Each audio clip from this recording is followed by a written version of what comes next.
Hello everyone. तो ये हमारी PYQ सीरीज़ का नेक्स्ट वीडियो है। इसमें हम कवर करने जा रहे हैं हमारे एंशिएंट हिस्ट्री का टॉपिक। एंशिएंट आर्किटेक्चर जो था, आर्ट एंड आर्किटेक्चर जो था, उस टॉपिक को हम कवर करने जा रहे हैं। ये जो क्वेश्चंस आज मैं करवाने जा रही हूँ PYQs, वो आपके लास्ट ईयर यानी कि 2025 के डिफरेंट SSC एग्ज़ाम्स में पूछे गए हैं। जैसे कि SSC CGL हुआ, CHSL हुआ, CPO, MTS, स्टेनो, इन सभी एग्ज़ाम्स में ये क्वेश्चंस आए हुए हैं जो कि एंशिएंट आर्किटेक्चर से रिलेटेड हैं। काफ़ी ज़्यादा इंपॉर्टेंट क्वेश्चंस हैं और हर साल इस टॉपिक से हमें हर एग्ज़ाम में 1 या 2 क्वेश्चंस देखने को मिलते हैं। तो शुरू करते हैं हमारा आज का टॉपिक एंशिएंट आर्किटेक्चर। हमारा पहला क्वेश्चन जो है वो है कोणार्क सूर्य मंदिर से रिलेटेड। तो क्वेश्चन है, कोणार्क सूर्य मंदिर के नक्काशीदार पहिए किसका प्रतिनिधित्व करते हैं? ऑप्शन है ग्रह, त्योहार, समय विभाजन या हथियार। तो इसका सही जवाब है हमारा ऑप्शन नंबर बी। हमारा option number B, time division यानी कि समय विभाजन। अगर इसके बारे में, कोणार्क सूर्य मंदिर के बारे में देखें तो जो कोणार्क सूर्य मंदिर है वो कहाँ पर स्थित है? हमारा पुरी, उड़ीसा में। ठीक है। और इसका जो निर्माण हुआ था वो 13वीं शताब्दी में यानी कि 13th सेंचुरी में हुआ था। किसके द्वारा करवाया गया था? तो ये नरसिंह देव प्रथम के द्वारा करवाया गया था। ठीक है। ये किस वंश के थे? तो ये ईस्टर्न गंग वंश के राजा थे। इसके बाद इसे यूनेस्को साइट घोषित कर दिया गया कि अब 1984 में। और इस मंदिर को एक और नाम से जाना जाता है, काफ़ी फेमस नाम है, जो कि है ब्लैक पैगोडा। अब ब्लैक पैगोडा किस वजह से इसको ब्लैक पैगोडा बोलते हैं? तो इसका जो निर्माण हुआ था वो ब्लैक ग्रेफाइट स्टोन से हुआ था, जिसकी वजह से इसका नाम पड़ गया क्या? Black pagoda. और अगर करंट में बात करें तो हमारे जो 10 रुपये का नोट है उसके पीछे जो फिगर बनी हुई है वो कोणार्क सूर्य मंदिर के एक पहिए की जो फिगर है वो बनी हुई है। ठीक है। काफ़ी इंपॉर्टेंट क्वेश्चन है, पूछा जाता है आजकल। और ये क्वेश्चन हमारा आया था CGL 2025 में। ठीक है। हमारा नेक्स्ट क्वेश्चन देखते हैं। हमारा नेक्स्ट क्वेश्चन है, कोणार्क सूर्य मंदिर के से ही रिलेटेड है। तो कोणार्क सूर्य मंदिर के रथ पर सजावटी पहियों के कितने जोड़े पाए जाते हैं? तो इसका सही जवाब है हमारा ऑप्शन नंबर सी, यानी कि 12 जोड़े। अर्थात 12 जोड़े हो गए कितने? 24 व्हील्स, 24 पहिए हैं। ठीक है। तो अगर ये 24 पहियों के बारे में बात करें तो ये जो 24 पहिए हैं वो किसका रिप्रेजेंट करते हैं? तो हमारे दिन में जो 24 घंटे होते हैं यानी कि 24 आवर्स, इनको रिप्रेजेंट करते हैं। और जो रथ हैं, 7 रथ, तो ये किसका रिप्रेजेंट करते हैं? हमारा एक वीक में कितने दिन होते हैं? तो 7 डेज़ होते हैं। ठीक है। तो 7 जो रथ हैं वो किसको रिप्रेजेंट करते हैं? 7 दिन को। और 24 पहिए यानी कि 24 घंटे। इसका जो मंदिर को जो बनाने की शैली थी यानी कि वास्तुकला थी, वो कलिंग वास्तुकला पे, ठीक है, निर्मित हुआ था। ये कलिंग आर्किटेक्चर का उत्कृष्ट एग्जाम्पल है ये। ठीक है। और इन पहियों का जो उपयोग था, यानी कि पहले जो उपयोग होता था तो सूर्य की धूप के हिसाब से, जैसे हम सौर घड़ी देखते हैं, सनडायल देखते हैं, उसके रूप में इसका प्रयोग किया जाता था। हमारा नेक्स्ट क्वेश्चन जो कि है ग्वालियर फोर्ट के ऊपर, इसमें कुछ स्टेटमेंट्स दिए गए हैं, बताना है कि कौन से सही हैं। पहला स्टेटमेंट है, यह 2 किलोमीटर से अधिक लंबाई में फैला हुआ है। दक्षिणी मार्ग में जैन तीर्थंकरों के मंदिर हैं। चतुर्भुज मंदिर एक वैष्णव मंदिर का उदाहरण है। तो इसका सही जवाब है हमारा ऑप्शन नंबर डी, यानी कि तीनों ही स्टेटमेंट जो हैं वो बिल्कुल करेक्ट हैं। ठीक है। ये 2 किलोमीटर की लंबाई में फैला हुआ है। और अगर इसके बारे में बात करें तो इसे एक और नाम से जाना जाता था, भारत के किलों का मोती, यानी कि जिब्राल्टर ऑफ इंडिया। ठीक है। इसका जो निर्माण है वो राजा सूरत सिंह द्वारा करवाया गया था। और इसकी जो सूरत सिंह थे वो किस डायनेस्टी से रिलेटेड थे? तो वो तोमर डायनेस्टी से रिलेटेड थे, जो कि MP में थी। और इसी मंदिर में एक तेली का मंदिर भी स्थित है। तेली का मंदिर अपने जो तेली का मंदिर है, हमें बेसिकली इंडिया में 2 वास्तुकला देखने को मिलती है, मंदिर की वास्तुकलाएं, जो कि एक है नागर शैली और एक द्रविड़ शैली। लेकिन ये एकमात्र एक ऐसा मंदिर है जो कि नागर शैली प्लस द्रविड़ शैली दोनों में हमें देखने को मिलता है। ठीक है। और जो हमें ग्वालियर किले के जो चतुर्भुज मंदिर है, यानी कि चतुर्भुज मंदिर है, ये जो चतुर्भुज मंदिर के बारे में एक बहुत ही इम्पॉर्टेंट फैक्ट है कि चतुर्भुज मंदिर में हमें एक इंस्क्रिप्शन मिला है जिसमें हमें शून्य का यानी कि ज़ीरो का यूज़ सबसे पहले देखने को मिलता है। तो वो किस इंस्क्रिप्शन में इसकी इन्फॉर्मेशन दी गई है, तो वो उस चतुर्भुज मंदिर में दी गई है। और चतुर्भुज मंदिर कहाँ स्थित है, तो ये ग्वालियर के किले में स्थित है। नेक्स्ट क्वेश्चन, हमारा क्वेश्चन है धौली उड़ीसा की चट्टान को किस जानवर के समान तराशा गया है। ठीक है, तो इसका सही जवाब है हमारा ऑप्शन नंबर सी, यानी कि हाथी। धौली वही स्थान है जहाँ पर प्रसिद्ध क्या हुआ था, कलिंग वॉर। कलिंग वॉर किसने लड़ा था, तो ये लड़ा था किसने, अशोका द ग्रेट। सम्राट अशोक के द्वारा कलिंग वॉर लड़ा गया था कब, 261 BC में। अशोक कौन थे, तो मौर्य साम्राज्य के बड़े ही प्रतिभाशाली सम्राट थे। और कलिंग ही ऐसा युद्ध था जिसके बाद अशोका द ग्रेट यानी कि सम्राट अशोक का हृदय परिवर्तन हो गया था और उसके बाद उन्होंने बुद्ध धर्म को अपना लिया था। अगर हम धौली की बारे में बात करें तो धौली की पहाड़ियों पर सम्राट अशोक के हमें रॉक एडिक्ट्स को देखने को मिलते हैं। ठीक है, और यही अशोक का 13th रॉक एडिक्ट है। 13th रॉक एडिक्ट किसके बारे में बताता है, तो वो कलिंग युद्ध के बारे में बताता है। और जो हाथी है, अगर हाथी के बारे में बात करें, ये जो हाथी किसका प्रतीक है, तो भगवान बुद्ध के गर्भ में आने को लेकर इसको रिप्रेजेंट करता है कौन, हाथी, और अहिंसा का भी संदेश देता है। ठीक है, अब हमारा है नेक्स्ट क्वेश्चन, जो कि है कौन से संरचनात्मक तत्व कांगड़ा किले के दृश्य वैभव को बढ़ाते हैं। जो कांगड़ा है वो कहाँ पर स्थित है, वो हिमाचल प्रदेश में स्थित है। इसका सही आंसर देखें तो इसका सही आंसर है हमारा ऑप्शन नंबर सी, मेहराब, गुंबद और चट्टानी नक्काशी। ठीक है, ये मेहराब, गुंबद और चट्टान नक्काशी की वजह से कांगड़ा किला काफ़ी प्रसिद्ध है। और कांगड़ा कहाँ स्थित है, तो ये हिमाचल प्रदेश में स्थित है। किन नदियों के किनारे पर स्थित है, तो एक है बाणगंगा प्लस और एक है मानखेड़। मानखेड़ नदी के किनारे पर, नदियों के संगम पर ये स्थित है। ये भारत का सबसे पुराना किला माना जाता है, जिसका मेंशन सिकंदर महान के आक्रमण के समय के जो ग्रीक राइटर्स थे, यानी कि सिकंदर के साथ में जो ग्रीक राइटर्स आए थे, उन्होंने भी इस किले को मेंशन किया है अपने टेक्स्ट में। ठीक है, और यहाँ पर अंबिका देवी मंदिर है, जैन मंदिर और लक्ष्मी नारायण जैसे प्राचीन मंदिर स्थित हैं। नेक्स्ट क्वेश्चन, चित्तौड़गढ़ के किले के ऊपर क्वेश्चन है। 3 स्टेटमेंट दिए गए हैं, बताना है कि कौन से सही हैं। किले में विजय स्तंभ और कीर्ति स्तंभ है। किला परिसर में 19 मुख्य मंदिर शामिल हैं। इसका मुख्य प्रवेश द्वार 5वीं शताब्दी में स्थापित हुआ था। तो इसका सही जवाब है हमारा ऑप्शन नंबर ए, यानी कि सिर्फ एक फर्स्ट और सेकंड स्टेटमेंट ही सही हैं। यानी कि इस किले में ही विजय स्तंभ और कीर्ति स्तंभ मौजूद हैं और जो किला परिसर है उसमें 19 मुख्य मंदिर हमें देखने को मिलते हैं। अब ये चित्तौड़गढ़ का किला कहाँ पर स्थित है, तो ये हमारे राजस्थान में स्थित है। ठीक है, और ये भारत का सबसे बड़ा किला है जो कि यूनेस्को विश्व धरोहर स्थल भी है। इसका जो निर्माण है वो किसके द्वारा करवाया गया था, तो ये करवाया गया था महाराणा कुंभा के द्वारा। महाराणा कुंभा के द्वारा इसका निर्माण करवाया गया था। और किस उपलक्ष्य में ये जो विजय स्तंभ है ये किसके उपलक्ष्य में करवाया था, तो महाराणा कुंभा ने विजय प्राप्त की थी किसके खिलाफ, महमूद खिलजी। ठीक है, इसके खिलाफ ये युद्ध में लड़े थे और ये जीते थे, तो उसी के उपलक्ष्य में इन्होंने विजय स्तंभ का निर्माण करवाया था। और कीर्ति स्तंभ के बारे में बात करें तो ये कीर्ति स्तंभ हमारे जैन तीर्थंकर, जो पहले जैन तीर्थंकर हैं, फर्स्ट तीर्थंकर कौन है, मैंने आपको जैनिज़्म और बुद्धिज़्म वाले लेक्चर में पढ़ाया था, तो वो है ऋषभदेव। इनको समर्पित है क्या, कीर्ति स्तंभ। तो ये किसी जैन व्यापारी ने बनवाया था।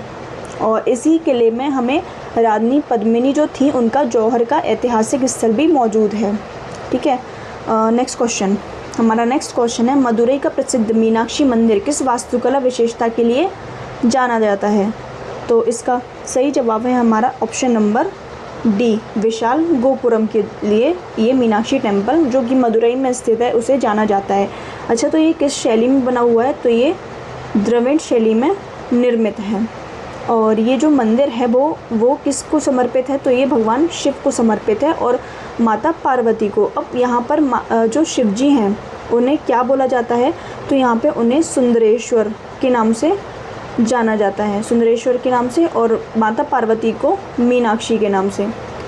तो ये इन दोनों को समर्पित है और मीनाक्षी यानी कि माता पार्वती के नाम से ही इस मंदिर का नाम पड़ा।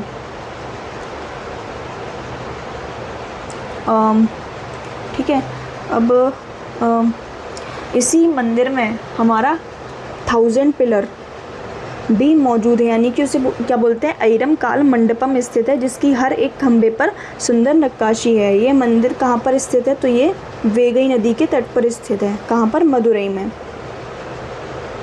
हमारा नेक्स्ट क्वेश्चन, जैन मंदिर किस प्रकार की स्थापत्य विशेषता के लिए जाने जाते हैं, तो इसका सही जवाब है हमारा ऑप्शन नंबर ए, यानी कि जटिल संगमरमर की नक्काशी के लिए काफ़ी प्रसिद्ध है। इसका सही एक एग्जाम्पल है वो है दिलवाड़ा जैन टेम्पल। अब ये दिलवाड़ा जैन टेम्पल कहाँ है, तो ये है हमारा राजस्थान, माउंट आबू में।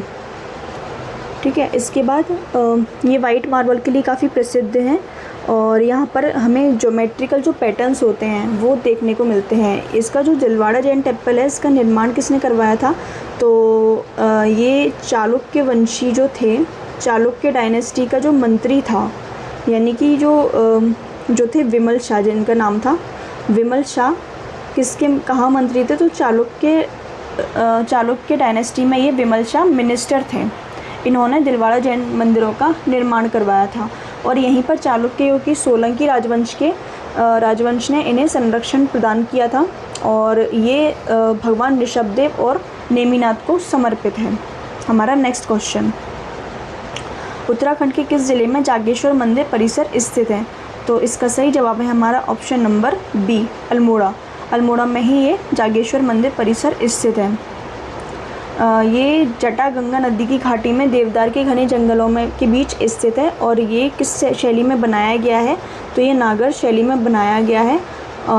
किस टाइम पर ये इसका जो पीरियड था टाइम पीरियड, तो वो था post Gupta period, post Gupta era में इसे बनवाया गया था, यानी कि 8वीं से 10वीं शताब्दी के बीच में। किसके द्वारा, कत्यूरी डायनेस्टी, जो कि काफ़ी फेमस है उत्तराखंड की, कत्यूरी डायनेस्टी ने इसे बनवाया था और ये किसको समर्पित है, तो भगवान शिव को समर्पित है। हमारा नेक्स्ट क्वेश्चन, सराहक स्थित भीमा काली मंदिर किस स्थापत्य शैली का एक बेहतरीन उदाहरण है, तो इसका सही जवाब है हमारा ऑप्शन नंबर बी, कठपुनी शैली से ये मंदिर बनाया हुआ है। ये जो कठपुड़ी वास्तुकला है, ये किसकी प्रसिद्ध वास्तुकला है, तो वो हिमाचल प्रदेश की प्रसिद्ध वास्तुकला है, जिसमें बिना सीमेंट और चूने के लकड़ी के मतलब बिना सीमेंट के जो इमारतों को आपस में जोड़ा जाता था, तो वो सीमेंट का प्रयोग ना करके बल्कि लकड़ी के जो क्षैतिज और पत्थरों की परतों को आपस में इंटरलॉक करके बनाया जाता था। और ये किसे समर्पित है, तो ये भीमा काली माता को समर्पित है और कहाँ स्थित है, तो ये शिमला, हिमाचल प्रदेश में स्थित है। यहाँ पर एक प्रसिद्ध मेला भी लगता है जो दशहरा पर लगता है, तो वो कौन सा मेला है, तो वो है लवी का मेला। ठीक है, कब लगता है, तो ये दशहरे पर लगता है। हमारा नेक्स्ट क्वेश्चन, 12वीं शताब्दी का गंगा राजवंश के राजा अनंत वर्मन चोड़गंग देव द्वारा निर्मित जगन्नाथ मंदिर कहाँ स्थित है, तो इसका सही आंसर है हमारा उड़ीसा, यानी कि पुरी में। यहाँ जगन्नाथ मंदिर जो है, यहाँ की एक बड़ा ही फेमस फेस्टिवल है, वो है रथ यात्रा। अगर हम इसके जगन्नाथ मंदिर के बारे में बात करें, तो ये उड़ीसा में स्थित है और इसका निर्माण करवाया था राजा अनंत वर्मन चोड़गंग देव द्वारा। ठीक है, कब करवाया था, तो ये 12वीं शताब्दी में करवाया था। यह मंदिर हिंदुओं के पवित्र चारधाम तीर्थ स्थलों में से एक है और यहाँ की प्रसिद्ध है रथ यात्रा, जो कि भगवान जगन्नाथ, बलभद्र और बहन सुभद्रा के सम्मान में निकाली जाती है। इसके बारे में एक बहुत ही प्रसिद्धि कहा जाता है कि ये जो मंदिर है उसका जो ध्वज है, यानी कि शिखर पर लगा ध्वज हमेशा हवा की अपोजिट डायरेक्शन में लहराता है। ठीक है, नेक्स्ट क्वेश्चन, हमारा नेक्स्ट क्वेश्चन है मीनाक्षी अम्मन मंदिर का निर्माण किसके द्वारा कराया गया था? तो इसका सही जवाब है हमारा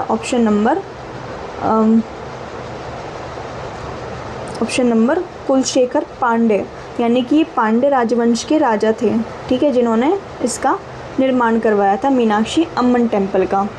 इस मंदिर के परिसर में एक गोल्डन लोटस टैंक देखने को मिलता है जिसे पोट्टा कुलाम बोला जाता है, ठीक है। और इसका जो निर्माण हुआ था वो ज़्यादातर कब देखने को मिला हमें? 16 से 17th सेंचुरी। और यहाँ पर एक फेमस फेस्टिवल देखने को मिलता है जिसे बोलते हैं चित्राई फेस्टिवल। यहीं पर होता है फेस्टिवल। कब होता है ये होता है अप्रैल से मई के महीने में। चित्राई फेस्टिवल काफ़ी इंपॉर्टेंट क्वेश्चन है, याद रखिएगा। कहाँ मनाया जाता है? तो ये मीनाक्षी अम्मन टेम्पल में मनाया जाता है। नेक्स्ट क्वेश्चन, महाबलीपुरम में रॉक कट यानी कि रथ मंदिरों का निर्माण किसके द्वारा कराया गया था? तो इसका सही जवाब है हमारा ऑप्शन नंबर डी। और किस राजा ने करवाया था? तो ये नरसिंह देव फर्स्ट द्वारा करवाया गया था। इन्हें मामल्ल भी बोला जाता है, इन्हीं के नाम पे महाबलीपुरम नाम पड़ा है, जिसे मामल्लपुरम भी कहते थे। और ये जो पंचरथ हैं ये किसको डिनोट करते हैं? तो ये जो 5 पांडव थे और द्रौपदी, इन्हें डिनोट करते हैं। और ये एक एकाश्म पत्थर से बनाए गए थे जो कि ग्रेनाइट पत्थर को काट कर बनाया जाता है, यानी कि एक मोनोलिथिक पत्थर से बनाया गया है। और इसको जो यूनेस्को साइट घोषित कब किया गया था? तो वो 1984 में से यूनेस्को विश्व धरोहर स्थल का दर्जा मिला। नेक्स्ट क्वेश्चन, सम्राट अशोक के कितने मुख्य शिलालेख हैं? तो इसका सही जवाब है हमारा ऑप्शन नंबर सी, ये 14 है। और ये किस स्क्रिप्ट में लिखे गए हैं? तो ये ब्राह्मी स्क्रिप्ट में लिखे गए हैं। और इसके अलावा खरोष्टी, ग्रीक और अरेमेक लिपि में लिखे गए हैं। ज़्यादातर किस लिपि में है? तो वो ब्राह्मी लिपि में है। इसके जो खोज करता थे सबसे पहले 1750 में, वो थे हमारे टी पेंथलेयर। और इसको जो पढ़ा सबसे पहले, यानी कि डेसिफर किया, यानी कि रीड करने वाले, जो उसकी भाषा को समझने वाले कौन थे? 1837 में जेम्स प्रिंसेप। ये क्वेश्चन काफ़ी बार आ चुका है एसएससी एग्ज़ाम्स में, तो याद रखिएगा, ठीक है। और जो 13th रॉक एडिक्ट है उसमें हमें किस चीज़ का मेंशन मिलता है? तो वो कलिंग युद्ध का मेंशन देखने को हमें मिलता है। नेक्स्ट क्वेश्चन, एलोरा का रॉक कट यानी कि शैलकृत कैलाश मंदिर कितनी चट्टानों को काटकर बनाया गया था? तो इसका सही जवाब है हमारा एक ही चट्टान को, यानी कि एक ही चट्टान को काटकर ये जो कैलाश मंदिर है उसे बनाया गया था, जो कि कहाँ स्थित है? एलोरा में। और ये कहाँ स्थित है? महाराष्ट्र के संभाजी नगर में, जिसे औरंगाबाद बोला जाता था पहले। यहाँ पर जो एलोरा है उसकी गुफा संख्या केव नंबर 16 है, केव नंबर 16। और इसका निर्माण किसके द्वारा कराया गया था? तो वो कृष्ण प्रथम के द्वारा, जो किस राजवंश से थे? तो ये राष्ट्रकूट राजवंश से संबंधित थे। और ये दुनिया की सबसे बड़ी एकाश्मक रॉक कट संरचना है। इसे बनाने में ऊपर से नीचे की तकनीक का इस्तेमाल किया गया है। ये किस वास्तुकला में है? तो ये द्रविड़ स्टाइल में बना हुआ है। हमारा नेक्स्ट क्वेश्चन है हमारा कथन और कारण से रिलेटेड। तो हमारा जो कथन है वो है तिरुमलईपुरम और सित्तनवासल गुफाओं के भित्ति चित्र पांड्य कला के उदाहरण हैं। और रीज़न है, ये भित्ति चित्र मुख्य रूप से बाहरी दीवारों पर हैं और युद्ध दृश्यों को दर्शाते हैं। तो इसका सही जवाब है हमारा जो कथन है वो तो सही है, लेकिन अगर इसका रीज़न देखें, यानी कि ये भित्ति चित्र मुख्य रूप से बाहरी दीवारों पर हैं और युद्ध दृश्यों को दर्शाते हैं, तो इसका ये जो कथन है कारण है वो गलत है। तो इसका सही जवाब हो जाएगा हमारा ए सही है पर आर गलत है। इसके बारे में देखें, सित्तनवासल के बारे में देखें, तो ये जो सित्तनवासल है, ठीक है, ये कहाँ पर स्थित है? हमारे तमिलनाडु के पुदुकोट्टई ज़िले में स्थित है। ये जैन गुफाएं हैं। क्या हैं ये? जैन केव्स हैं। क्या? सित्तनवासल। और इन गुफाओं का संबंध किससे है? तो ये पांड्य वंश के राजाओं ने इन्हें निर्मित कराया था। हमारा नेक्स्ट क्वेश्चन, यूनानी और भारतीय कला शैलियों के मिश्रण के परिणाम स्वरूप किस कला रूप का विकास हुआ? तो इसका सही जवाब है हमारा ऑप्शन नंबर सी, गांधार कला। यूनानी और भारतीय कला शैलियों का मिक्सचर किसको बोला जाता है? तो गांधार। इसे एक और नाम से जाना जाता है ग्रीको बुद्धिस्ट के नाम से भी यह जाना जाता है, या फिर इंडो ग्रीक, इस नाम से भी इसे जाना जाता है। और ये मुख्य रूप से किसके द्वारा बनाए जाते थे? तो ये ग्रे शिस्ट जो होता है पत्थर, इसके द्वारा बनाया जाता था गांधार कला।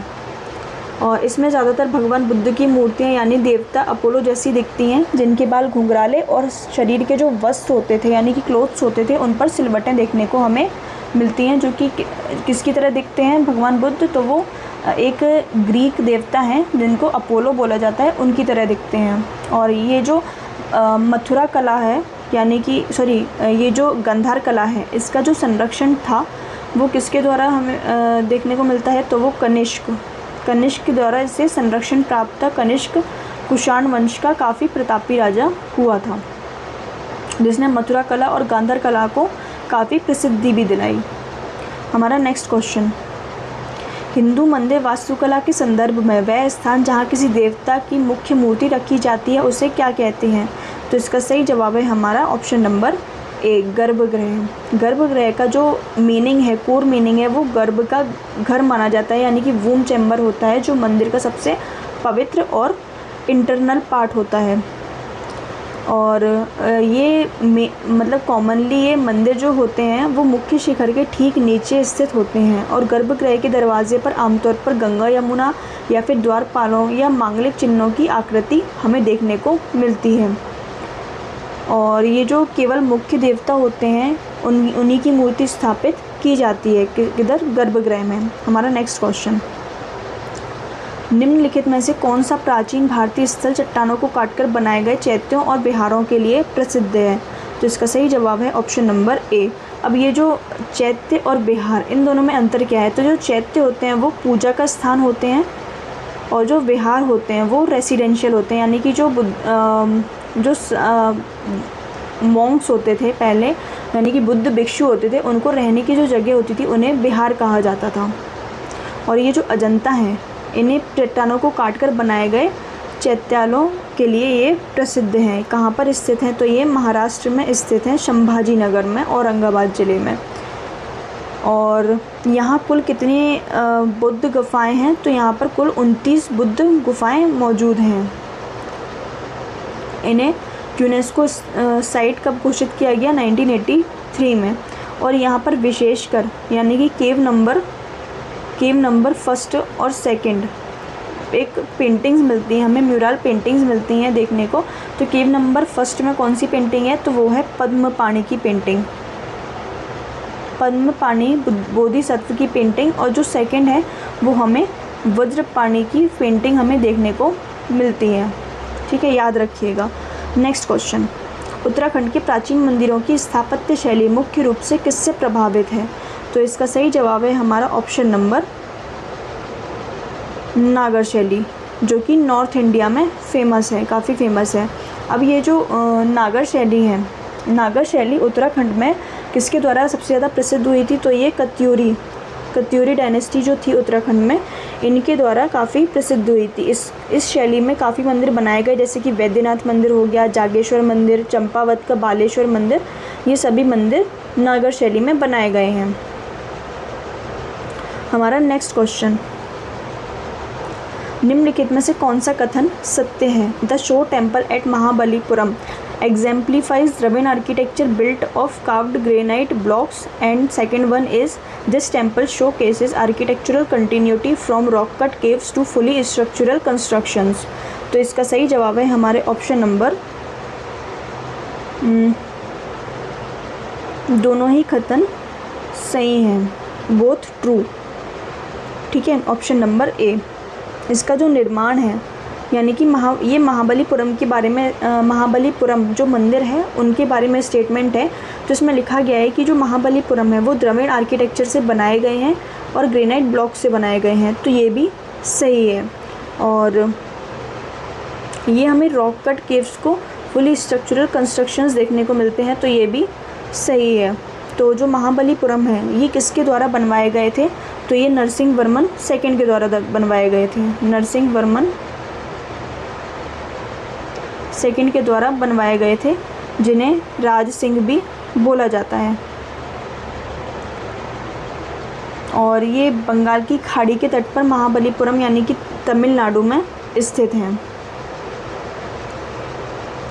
ये शिव जी को समर्पित हैं और एक इसमें लेटी हुई विष्णु भगवान की मूर्ति भी हमें देखने को मिलती है। नेक्स्ट क्वेश्चन, कथन और कारण। गांधार मूर्तियों में अक्सर आभा मंडल और घुंघराले बाल दिखाई देते हैं। ये तत्व उत्तर पश्चिम भारत में ग्रीको रोमन प्रभाव के प्रतीक हैं। तो इसका सही जवाब है हमारा ऑप्शन नंबर ए, यानी कि दोनों ही कथन और कारण दोनों ही सही हैं।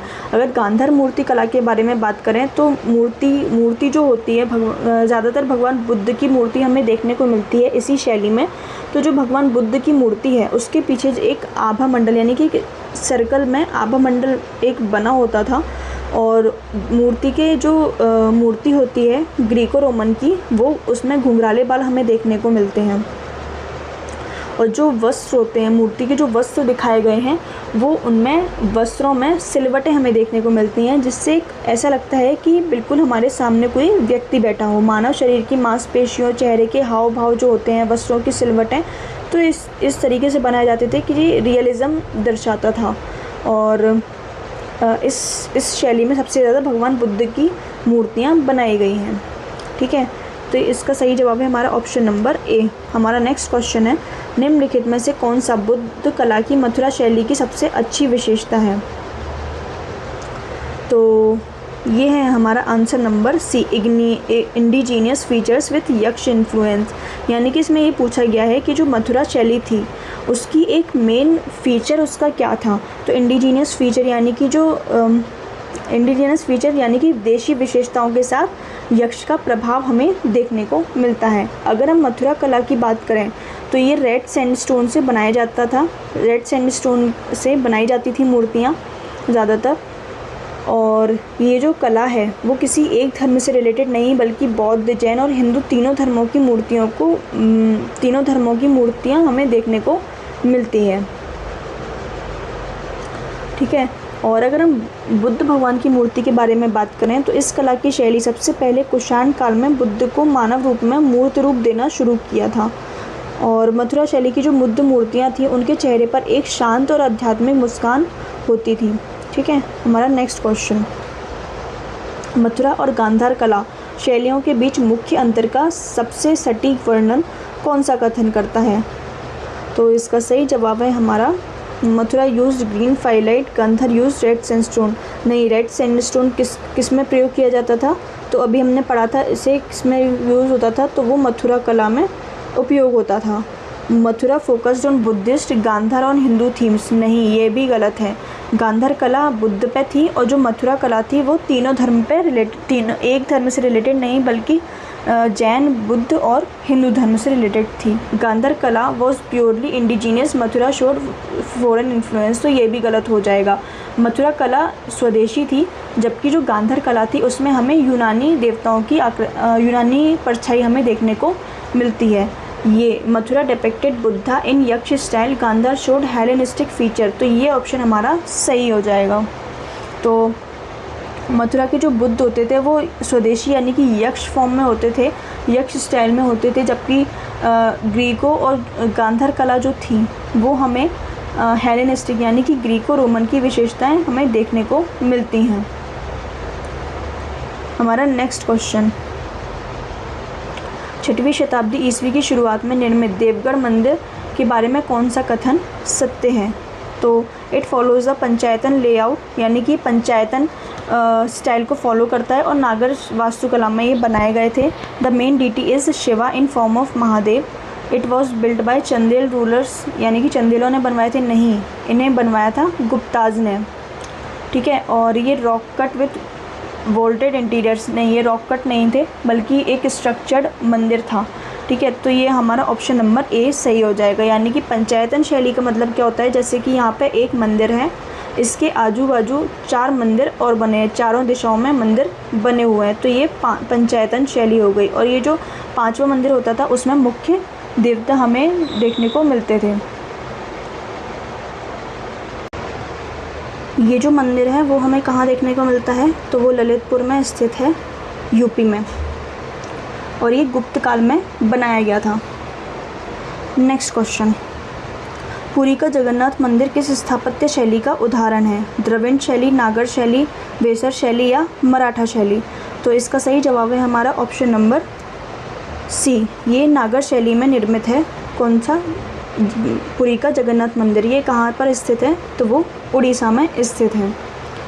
नेक्स्ट क्वेश्चन है, नागर शैली के मंदिर में दीवार के मुख का उभरा हुआ केंद्रीय भाग यानी कि प्रोजेक्टिंग सेंट्रल ऑफसेट को कौन सा तत्व होता है? तो इसका सही जवाब है हमारा ऑप्शन नंबर डी, भद्र। इसे जो दीवार का जो मुख होता है उभरा हुआ प्रोजेक्टिंग सेंट्रल ऑफसेट, इसे भद्र बोला जाता था। नेक्स्ट क्वेश्चन है, निम्नलिखित में से कौन सी मंदिर स्थापत्य विशेषता नागर शैली की विशेषता है जो विशेष रूप से मध्य और उत्तर भारत में पाई जाती है? विमान, बैरल वोल्ट वाला मंडप, या फिर शिखर, या गोपुरम? तो इसका सही जवाब है हमारा option number B. Next, Dravid शैली के मंदिर के मुख्य टावर यानी कि मीनार को किस नाम से जाना जाता है? तो इसका सही जवाब है ऑप्शन नंबर बी, विहार।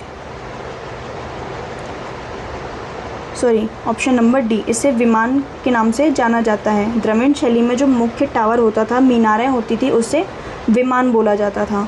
और गोपुरम जो कि एक मुख्य जो कि एक एंट्री गेट हुआ करता था, उसे गोपुरम बोला जाता था। नेक्स्ट क्वेश्चन, नागर शैली के मंदिरों में शिखर के ऊपर आमलक होता है, द्रविड़ शैली में विमान का अर्थ प्रवेश द्वार गोपुरम होता है। तो इसका सही जवाब है, सिर्फ जो हमारा पहला स्टेटमेंट ही करेक्ट है, बल्कि जो दूसरा है वो गलत है। यानी कि जो नागर शैली के जो मंदिर होते थे उनका जो टॉप होता था शिखर को टॉप को शिखर बोला जाता था, और उसके ऊपर एक आमलक होता था। तो ये सही है बिल्कुल। और द्रविड़ शैली में जो विमान है वो प्रवेश द्वार नहीं, प्रवेश द्वार को गोपुरम बोलते थे, प्रवेश द्वार को गोपुरम बोलते थे, ठीक है। हमारा नेक्स्ट क्वेश्चन, मंदिर की शैली और क्षेत्र के निम्नलिखित जोड़ों में से कौन सा सही सुमेलित है? वेसर दक्कन, रेखा देउल उड़ीसा, भूमिज मालवा, कलिंग तमिलनाडु? तो हमारे जो ऊपर के 3 हैं ये बिल्कुल सही हैं। ये जो लास्ट का है कलिंग, वो तमिलनाडु में स्थित ना होकर बल्कि उड़ीसा में स्थित है। भूमिज मालवा में है, रेखा देउल उड़ीसा में, वेसर दक्कन में। हमारा नेक्स्ट क्वेश्चन, पत्थर की मूर्तियों से इतर गांधार कला के बारे में निम्नलिखित कथनों पर विचार कीजिए। बीमरन में एक मेहराबदार आले के भीतर आकृतियों वाला सोने का अवशेष पात्र मिला है। बेग्राम में नक्काशीदार हाथी दांत की पट्टिकाएँ खोजी गई थीं। तो इसका सही जवाब है ऑप्शन नंबर सी, ये दोनों ही स्टेटमेंट सही हैं। अगर बीमरन मंजूषा यानी कि बीमरन रेलिक्वेरी के बारे में बात करें तो ये अफ़गानिस्तान में स्थित है, और ये शुद्ध सोने का एक छोटा सा अवशेष पात्र है जिस पर यूनानी मेहराबों के भीतर बुद्ध और देवताओं की आकृतियाँ जड़ी हुई हैं। नेक्स्ट क्वेश्चन, ये स्टेटमेंट दिए गए हैं 2, इनमें से हमें बताना है कि कौन सा सही है। मथुरा कला ने भारतीय और गैर भारतीय दोनों संरक्षकों के लिए मूर्तियों का निर्माण किया। मथुरा कला ने अपनी मूर्तियों में प्रकृति आधारित विषयों की उपेक्षा की है। इसका सही जवाब है हमारा सिर्फ केवल ऑप्शन नंबर बी, यानी कि जो स्टेटमेंट फर्स्ट है वही सही है, जो स्टेटमेंट सेकंड वाला है वो गलत है।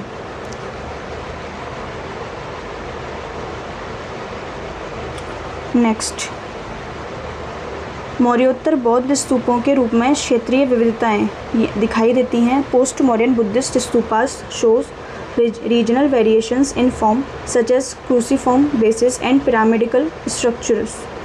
एंड रीज़न जो दिया गया है वो है use of diverse local materials and building techniques led to distinct stupa styles across regions.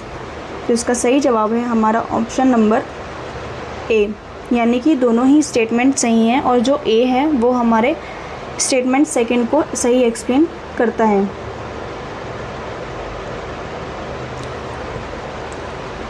Next है सबसे सरल नागर शैली के शिखर का विशिष्ट आधार डिज़ाइन कैसा होता है। तो इसका सही जवाब है हमारा option number B, square base with curving walls. यानी कि जो नागर शैली है उसके शिखर का जो डिज़ाइन होता है वो कैसा होता है, तो घुमावदार दीवारों के साथ एक स्क्वायर बेस होता है, जो कि वॉल्स कैसी होती हैं, घूमी हुई होती हैं उसकी। नेक्स्ट, ये हमें कुछ साइट्स दी हुई हैं, इन्हें क्रोनोलॉजिकल ऑर्डर में हमें जमाना है। तो सबसे पहली मथुरा बरहूत सांची स्तूप। जो सांची स्तूप है वो है एमपी में स्थित है, बरहूत भी एमपी, और जो मथुरा है वो यूपी में। तो ये जो सांची स्तूप था वो कब बनाया गया था, तो 1st सेंचुरी में बनाया गया था।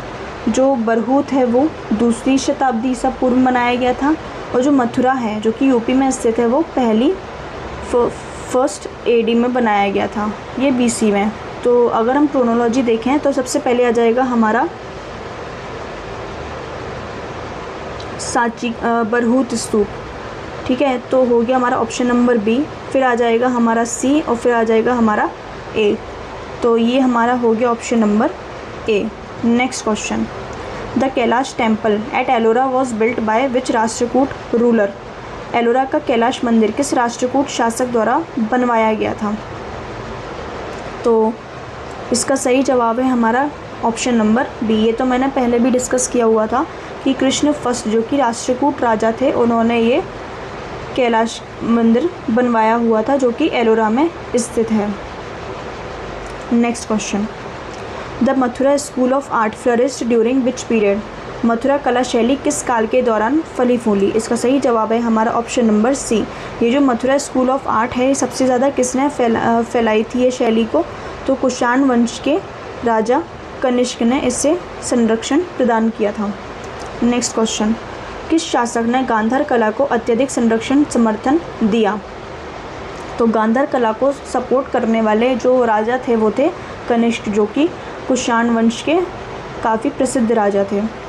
नेक्स्ट क्वेश्चन, मथुरा में प्रसिद्ध कटरा टीला किसके अवशेषों के लिए जाना जाता है। तो इसका सही जवाब है हमारा ऑप्शन नंबर ए, ये मंदिर और मठ के लिए काफ़ी प्रसिद्ध है। अब ये जो कटरा टीला है ये कहाँ पर स्थित है, तो ये मथुरा में स्थित है, जो कि कृष्ण जी की जन्मभूमि और प्राचीन धार्मिक इतिहास से जुड़ा एक बहुत महत्वपूर्ण पुरातात्विक टीला है। नेक्स्ट क्वेश्चन, मथुरा की मूर्तियों से जुड़ी स्थापत्य शैली को क्या कहा जाता है। तो इसका सही जवाब है हमारा ऑप्शन नंबर बी, मथुरा शैली ही इसे कहा जाता है। मथुरा शैली के बारे में बात करें तो एक स्वदेशी शैली है और ये पूरी तरीके से भारतीय परंपराओं, लोक कलाओं और स्थानीय धार्मिक मान्यताओं पर आधारित है। इस शैली की जो मूर्तियाँ हैं वो ज़्यादातर रेड सैंडस्टोन के पत्थरों से बनाई जाती थी और सबसे ज़्यादा इसका जो विस्तार हमें देखने को मिलता है तो वो कुषाण वंश के कनिष्क के टाइम पीरियड में हमें देखने को मिलता है। हमारा नेक्स्ट क्वेश्चन है, मथुरा की कला ने किस अन्य प्राचीन भारतीय कला शैली को प्रभावित किया था। गांधार कला, चोल कला, मुगल कला या राजपूत कला। तो इसका सही जवाब है हमारा option number A. Next question है, मथुरा कला शैली मुख्य रूप से किस काल के दौरान विकसित या चरम पर हुई थी। तो ये हुई थी हमारे गुप्त काल के दौरान और इसे संरक्षण प्रदान सबसे ज़्यादा किसने किया था, तो ये कुषाण वंश के कनिष्क द्वारा इन्हें संरक्षण प्राप्त था। हमारा नेक्स्ट क्वेश्चन है, भित्ति चित्रों और मूर्तियों के लिए प्रसिद्ध अजंता और एलोरा की रॉक कट गुफाएं भारत के किस वर्तमान राज्य में स्थित हैं। तो ये जो अजंता और एलोरा की गुफाएं हैं तो वो स्थित हैं हमारे महाराष्ट्र में। नेक्स्ट क्वेश्चन, प्रसिद्ध सांची स्तूप किस प्राचीन स्थापत्य परंपरा से जुड़ा हुआ है? तो जो सांची स्तूप है वो बुद्धिस्ट परंपरा से जुड़ा हुआ है और इन्हें बनाने वाला जो थे वो थे अशोका। सम्राट अशोक ने इनका निर्माण करवाया था और इन्हें संरक्षण जो बाद में इनका जो रिकंस्ट्रक्शन था वो किसने करवाया था? तो इनका रिकंस्ट्रक्शन करवाया था शुंग काल ने। शुंग काल में इनका रिकंस्ट्रक्शन करवाया गया था। गांधार कला शैली मुख्य रूप से किस धर्म से संबंधित है? ये हमारा आज का आखिरी क्वेश्चन है। तो इसका सही जवाब है हमारा जो गांधार कला है वो मुख्य रूप से बुद्धिज़्म से रिलेटेड है। अब गांधार कला के बारे में मैंने आपको पहले भी बताया कि जो इसकी गांधार कला में सबसे ज़्यादा मूर्ति बनाई गई तो वो भगवान बुद्ध की मूर्तियाँ निर्मित हमें देखने को मिलती हैं। और ये जो बुद्ध भगवान की मूर्ति थी वो यूनानी एक देवता थे अपोलो, उनसे प्रेरित हैं। इनका जो शरीर दिखाया गया है वो काफ़ी बलिष्ठ, इनके जो बाल हैं वो घुंघराले दिखाए गए हैं और जो वस्त्र हैं वो उनमें एक सिलवटें हमें देखने को मिलती हैं। तो ये कुछ प्रमुख 4-5 विशेषताएं थी गांधार कला से रिलेटेड। तो याद रखिएगा, काफ़ी इंपॉर्टेंट क्वेश्चन बनता है इससे। ये हमारा आखिरी क्वेश्चन था और नेक्स्ट वीडियो में हम मिलते हैं नेक्स्ट टॉपिक के साथ में इस एंशिएंट हिस्ट्री से रिलेटेड। तो बस आज के लिए इतना ही। Thank you so much.